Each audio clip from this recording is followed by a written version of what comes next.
hidden secret in the Bible. Are these the only two things that can move God? What is God? God is the only one who can say, I am the self-existent one. God is the holy, self-existent existence and the source of all other existence. He is the only necessary being, purposeful and personal, encompassing both unity and diversity. God is also love. He invites you to seek Him and discover His love for you in His Word and in the life of His Son, Jesus Christ, who died for your sins and made a way for you to live with Him forever. Clearly, He cares about our needs, and yes, He desires to meet our needs, but He is not easily moved by our needs alone. If you believe that complaining and self-pity can move the hand of God, it is merely a self-deception. So what can truly move Him? This is a secret that has always been hidden in the Bible, even though its answer lies in the very secret of the believer: prayer and fasting. If this is your first time watching our video, don't forget to like, subscribe, and hit the notification bell so you don't miss any of our Bible-related content. In the name of the Father, and of the Son, and of the Holy Spirit, I pray that you receive many blessings from God. Amen. Let's begin. Joel 1:14 says, declare a holy fast, call a sacred assembly. Summon the elders and all who live in the land to the house of the Lord your God, and cry out to Him there clearly. Prayer alone is a powerful force, which is why it can move God.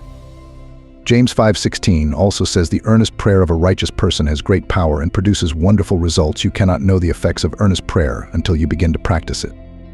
But is earnest prayer alone enough? The answer is no. Earnest prayer must be accompanied by spiritual fasting, creating an unbeatable duo against which all the resources of hell cannot prevail. This is why earnest prayer and spiritual fasting become the secret strength of the believer, as they know it is the only duo that can move God. His hand will open when He senses the earnestness in our prayer and spiritual fasting. Why should it be spiritual fasting? Simply because mere physical fasting for health or weight loss does not move God. But when a person becomes deeply concerned and burdened over a need, a person, a nation, or an issue, and chooses to refrain from eating for a time to devote themselves to prayer, then prayer combined with fasting becomes a power that can shake even the demons in hell. Although many fasts are recorded in the Bible only mentions 3 people who fasted for as long as 40 days: Moses, Elijah, and Jesus. Each of them fasted for a specific purpose during their extended fasts, and each was supernaturally sustained. After each fast, each person achieved their spiritual objective. Matthew 4:1-2 says that Jesus was led by the Holy Spirit into the wilderness to fast for 40 days and nights. During that time of fasting, Jesus was repeatedly tempted by the devil. This testing time prepared Him for the 3-year ministry that would change the world. During those 40 days, when Jesus' flesh was at its weakest, He endured relentless temptation from Satan. Satan offered Him alternatives to God's plan, compromises that would satisfy His natural desires, and attacks upon His very identity as the Son of God, Matthew 4:3. That left Him, of course, in a state of hunger, which the devil took advantage of in the first test. Since you are God's Son, speak the word that will turn these stones into loaves of bread. Jesus answered by quoting Deuteronomy, it takes more than bread to stay alive. It takes a steady stream of words from God's mouth. For the second test, the devil took Him to the holy city. He sat Him on top of the temple and said, since you are God's Son, jump. The devil goaded Him by quoting Psalm 91, He has placed you in the care of angels. They will catch you so that you won't so much as stub your toe on a stone. Jesus countered with another citation from Deuteronomy, don't you dare test the Lord your God. For the third test, the devil took Him to the peak of a huge mountain. He gestured expansively, pointing out all the earth's kingdoms, how glorious they all were. Then He said, they're yours, lock, stock, and barrel. Just go down on your knees and worship me, and they're yours. Jesus' refusal was curt. Beat it. Satan, he backed his rebuke with a third quotation from Deuteronomy, worship the Lord your God, and only Him. Serve Him with absolute single-heartedness. The test was over. The devil left, and in his place, angels. Angels came and took care of Jesus' needs. Matthew 4:1-11. But Jesus used the word of God, not his own strength, to defeat those temptations and remain victorious over sin. He demonstrated for us that fasting can strengthen us spiritually when we use it to draw closer to God. After Jesus' fast, the devil left him and angels came and attended him. Matthew 4:11. Luke 4:14 concludes the account of this testing time by saying, Jesus returned to Galilee in the power of the Spirit. He had conquered temptation and was ready to embrace the purpose for which the Father had sent Him. He would not rely on his humanity to perform miracles, deliver the oppressed, or defeat death. Fasting was a way to declare mastery over his human nature, so that he would live every moment directed by the power of the Spirit, Luke 10:21. He set the example for us who are not in the realm of the flesh but are in the realm of the Spirit, Romans 8:9. If the Son of God did not rely on his flesh to live in obedience to God, then we can't either. When a great move of the Spirit of God was needed against his people, in Joel 1, the word of the Lord came to Joel, consecrate a fast, call a sacred assembly, and cry out to the Lord, Joel 1:14. God knew the power that would be unleashed when his people ceased eating and all ordinary pursuits to pray. God knew this and commanded the prophet Joel to proclaim the fast. Throughout the Bible, there are notable events that occurred when God's people fasted. In this video, we will look at a few of these events, specifically about nations saved through prayer and fasting. Deuteronomy 9:18 says, "Then, as before, I threw myself down before the Lord for 40 days and nights. I ate no bread and drank no water because of the great sin you had committed, doing what the Lord hated and provoking him to anger." This was a pivotal moment in Israel's history, after Moses led the people out of Egypt. They began to grumble, complain, and whine, finding nothing to please them. Worse, they reverted to their old idolatry. At this point, God decided to judge them. He expressed his anger to Moses, saying, "I have seen how stubborn and rebellious these people are. Leave me alone so I may destroy them and erase their name from under heaven." Deuteronomy 9:13-14. Moses fell face down, prayed, and fasted for 40 days and nights without eating bread or drinking water. He interceded for the people whom God wanted to destroy. Moses was willing to sacrifice his own life for these people. According to medical knowledge, no one can survive without drinking water for 40 days and nights. While 40-day fasts have been recorded even in modern times, living without water or liquids for such an extended period is impossible. Therefore, God miraculously sustained Moses while he interceded for the Israelites. Because of Moses' earnestness, sincerity, and his burdened and broken heart, God heard his prayer and spared the people. Fasting combined with prayer can create miracles for an individual. It can also create miracles for a nation. Nineveh was also saved through prayer and fasting. Nineveh was an evil city to which God sent Jonah to preach. Initially, Jonah refused to go, but he eventually went to the city. He went into the very heart of Nineveh and called out to the crowds, "In 40 days Nineveh will be destroyed." Jonah 3:4. Nineveh had a choice. The people could ignore Jonah's call or simply ridicule him and laugh him out of the city. They could even have said, "Let's wait and see if things get worse, then we'll do something about it." Of course, if God had sent fire upon them as he did with Sodom and Gomorrah, there would have been nothing left to wait for. But God was merciful. We read in Jonah 3:5-10 that the people of Nineveh believed God's message, and from the greatest to the least, they declared a fast and put on sackcloth to show their repentance. When the king of Nineveh heard what Jonah was saying, he stepped down from his throne and removed his royal robes. He dressed himself in sackcloth and sat on a heap of ashes. Then the king and his nobles issued a decree throughout the city: no one, not even the animals from the herds and flocks, was to eat or drink anything at all. People and animals alike must wear garments of mourning, and everyone must earnestly pray to God. They must turn from their evil ways and stop all their violence. Who knows, perhaps God will change his mind and hold back his fierce anger from destroying us. When God saw what they had done, and how they had stopped their evil ways, he changed his mind and did not carry out the destruction he had threatened. Nineveh had once been a city overrun with sin, a city under God's judgment, but it was also a city saved through fasting and prayer. Nineveh, one of the great metropolises of that time, was saved from God's fierce anger when its people fasted and prayed. Could it be that some of your prayers and mine are not answered because we have not fasted? Could it be that we have not been sincere enough to forgo a few meals to pray?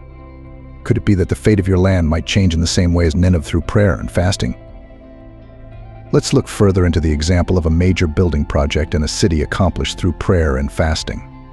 The Israelites had been captive in Babylon for many years, and when a part of them returned to Israel, the land was devastated. Jerusalem, their beloved city, had been destroyed. Buildings were ruined, walls were in ruins, and large wooden gates were burned down. It was a horrific sight.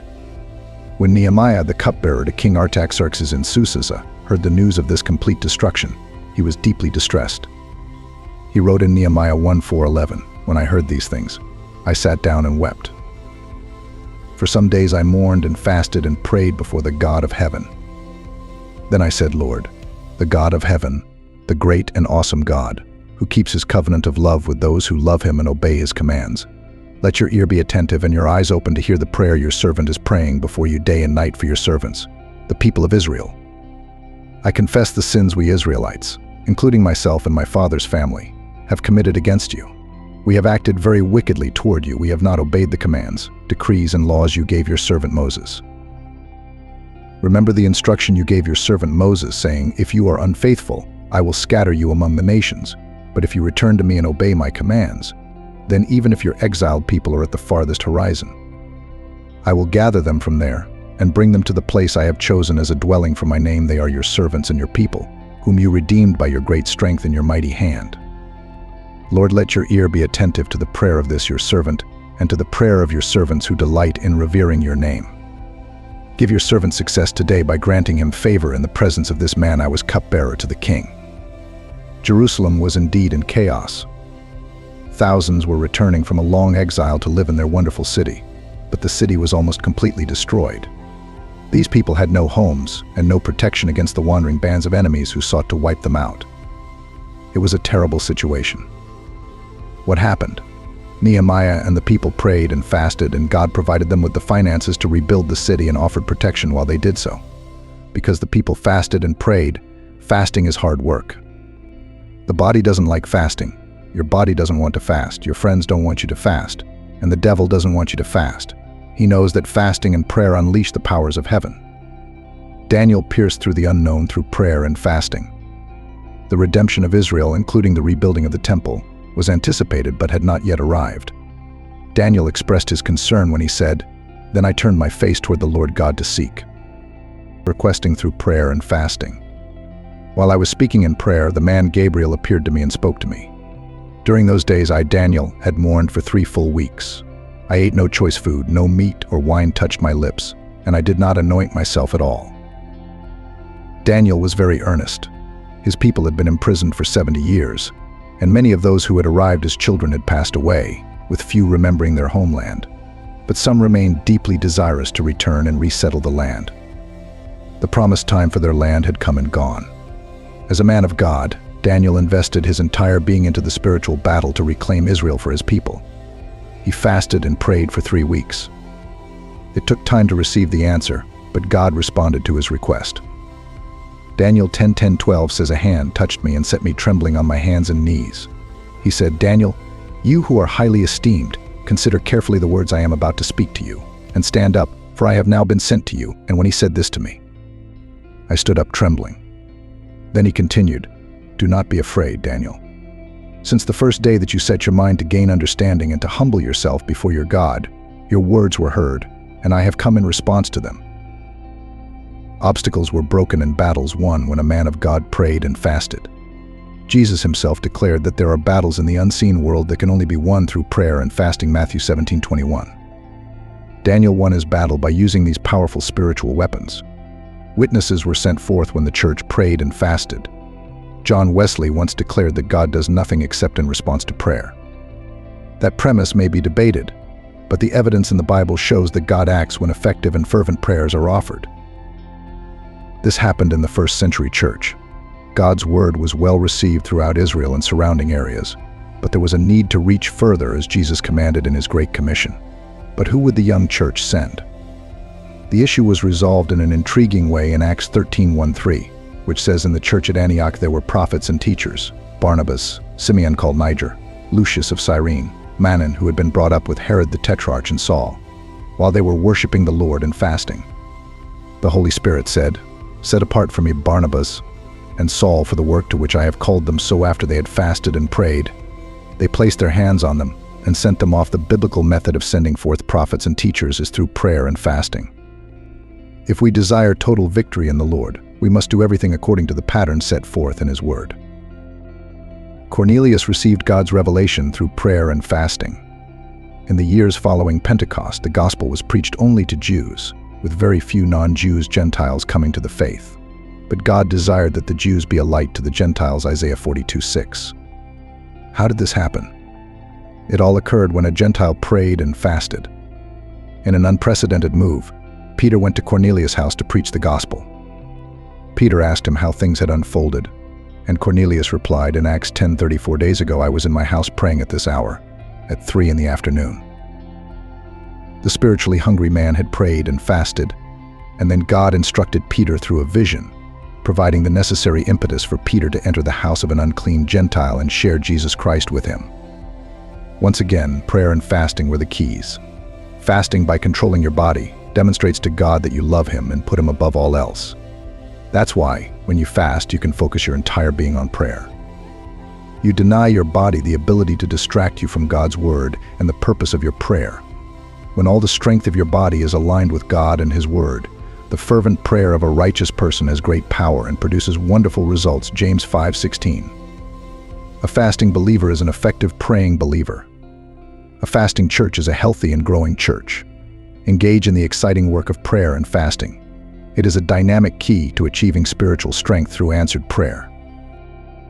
If you've truly watched this far with God's insight, we believe you felt the power of prayer and fasting. These are the only things that can move God's heart. We also want to thank you for watching the video. Please share it with your loved ones so they can also learn about this. Don't forget to like, subscribe, and hit the notification bell so we can be motivated to create more Bible-related content. We hope to see you in the next video. May God bless and protect you always. Amen.